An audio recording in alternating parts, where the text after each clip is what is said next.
Hiccup. This is Berk, son. It's our home. It was the home of your grandparents and their grandparents before them.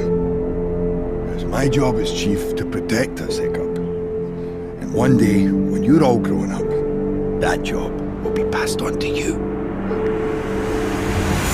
It's not me, Astrid.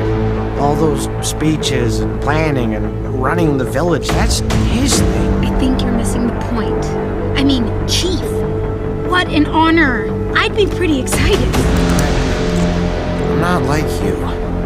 You know exactly who you are, you always have, but I'm still looking. I know that I'm not my father, and I never met my mother, so what does that make me?